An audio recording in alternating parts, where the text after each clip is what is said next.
Last year, I had a neighbor who was also my friend. She'd been my friend since I was 2 years old. Her name is Jalissa.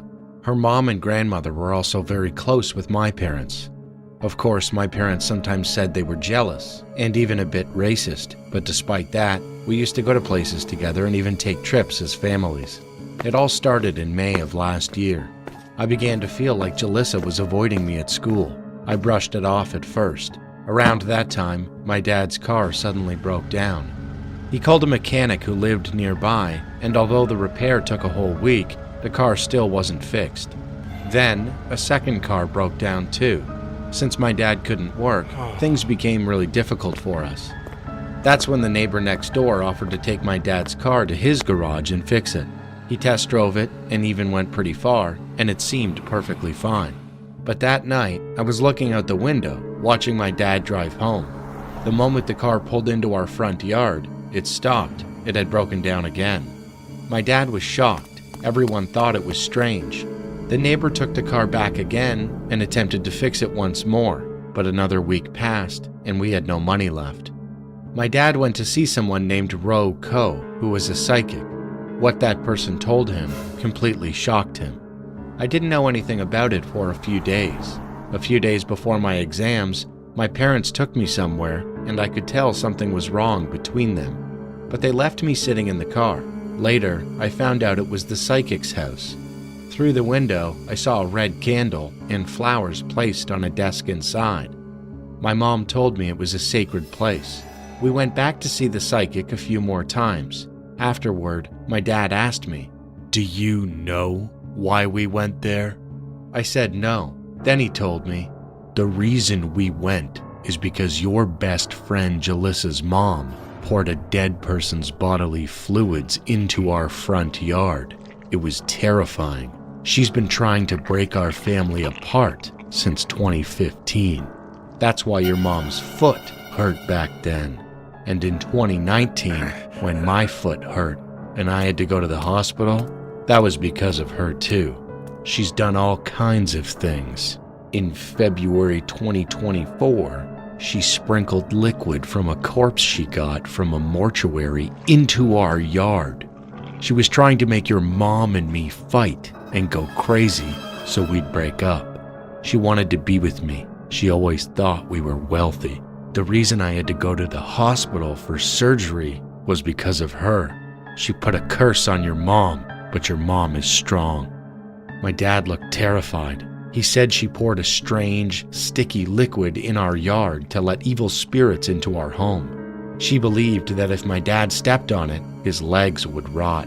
For 9 years, day and night, she had done all kinds of things. All my parents' fights and problems, he said, were because of her jealousy. Now the psychic Ro Ko has given us something protective to bury in our yard. But my dad still has nightmares every night that Jalissa's mom and her new boyfriend are plotting something. Our family is doing well now, but we don't talk to Jalissa's family anymore. And I don't keep in touch with Jalissa either. Sometimes I miss her because she used to be my friend, but I think things are better this way. Hi Wanzi, I've been a fan of your channel since I was in 9th grade, and now I'm a college student. I wanted to share a really mysterious experience I had. You can call me Rini. I live in India, and back then we moved often because of my dad's job. Eventually, he was transferred to Dehradun, the capital of Uttarakhand. Dehradun is known for its lush greenery, pleasant weather, and relatively safe environment, so my parents quickly fell in love with the city and we ended up living there for quite a while. That's where I experienced something truly strange.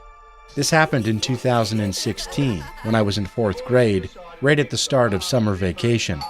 One day, my friend, who I'll call S, came over because her parents were busy with work. We were extremely bored and just wandering around the garden with nothing to do. That's when we noticed something large flying in the sky.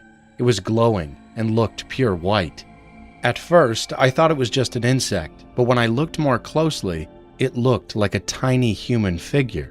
I could hardly believe what I was seeing. It honestly resembled a fairy, with a thin, almost fragile-looking body and very large wings that appeared slightly worn. If I had to guess, it was probably around 13 or 14 inches tall. I thought I must be hallucinating, but then my friend said she could see it too. We both screamed at the exact same time. We were so startled that we pinched each other to make sure we weren't dreaming. When we quickly grabbed a phone and opened the camera to take a picture, it had already disappeared. The memory is still incredibly vivid to this day. I even drew a sketch of what I remember it looking like. To this day, we still have no idea what it was. There's a story that still haunts me to this day. My name is Brian, and I'm from Sarawak, Malaysia. This happened exactly 10 years ago when I was still in college. The three of us, me, Hafiz from Johor, and Mustaqim from Kuala Lumpur, went on a short trip to Penang during our mid-semester break. After we arrived, we spent the day wandering around and sightseeing. That's when the incident happened. That night, the three of us were walking back to a Rama Villa apartment we had rented for our vacation, smoking as we went. Near the stadium, there's a famous spot called the Pasar Road Walk in Lowak. On the way to the apartment, there's a small bridge called the P. Ramlee Bridge. As we were walking and about to pass that bridge, we suddenly heard branches rustling above us. As we got closer, we could see it more clearly. It looked like some kind of monkey, but its body was pitch black, its eyes were red, and it had 4 arms and 2 legs. It was eating something. Then it dropped whatever it was holding and suddenly stared straight at us before chasing us. We ran as fast as we could. Somehow, all 3 of us managed to escape, and after that night, we never passed through that area again after dark. But that wasn't the end of it. The next day, when we were leaving the apartment to head to campus, we saw the creature run away after dropping a dead cat onto the hood of my friend's car. We were completely shocked. What was it? How did it know which car belonged to us? And where had we parked? It was as if it could smell us. The 3 of us agreed to keep what happened a secret between us because there was no way to explain what that creature was. During my senior year of high school, there was this kid. Let's call him Jonathan. He was in 11th grade, and people had this strange nickname for him. The freshman killer. If you knew, you knew. It unsettled me to say the least. I found out about it because one of my friends, let's call him Kay, was in the same grade as Jonathan and lived on the same block as me. I wasn't friends with Jonathan though. Every morning, Kay and I would take the same bus and Jonathan would always dap us up. But there was something off about him. He had this creepy, unnerving look in his eyes.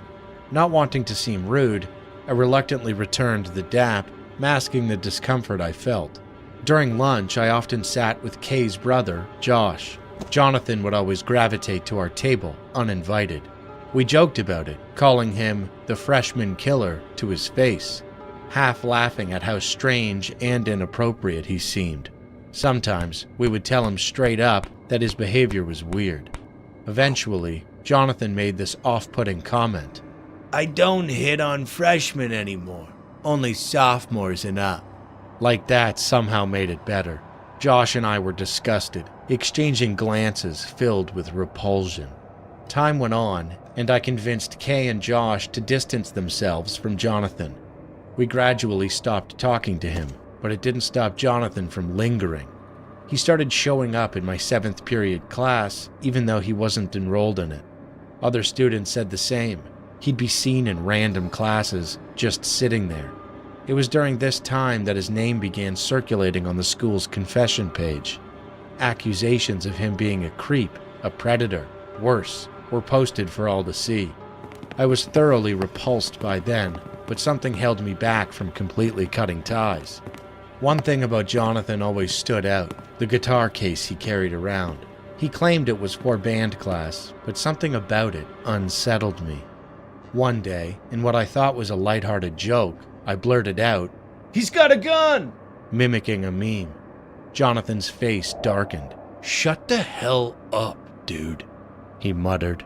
I followed it up by joking, "Imagine if you actually had something in there." He didn't seem pleased, but we all laughed it off, thinking nothing more of it. I never imagined what the joke could become. Another time, I saw him with the guitar again and told him he should play something. He almost did, but before he could, the teacher called us to class. After that, I stopped talking to him altogether, and eventually, I graduated and left all that behind. Fast forward 4 months after graduation, and I saw a meme one of my friends posted. "Stay away from Jonathan Diddy Wells," it read. I chuckled, remembering how weird he'd been. Out of curiosity, I texted a friend who still attended the school. "Yo, do you know a guy named Jonathan Wells? People used to call him the freshman killer, right?" His response made my blood run cold. "Yeah, I know Jonathan. He's the one who threatened the school." I stared at my screen in disbelief. Then came the next message. He had a gun in his guitar bag. The weight of what he said sank in. My stomach churned. I had joked about that very thing. I had laughed it off, never once imagining it could be real. I couldn't help but replay that moment in my mind. The teacher stopping us before Jonathan took out the guitar. What if that teacher hadn't? What if Jonathan had unzipped that case? That thought still haunts me to this day, knowing I might have helped brush off something so dangerous, something that could have turned into a nightmare, terrifies me in a way I will never forget.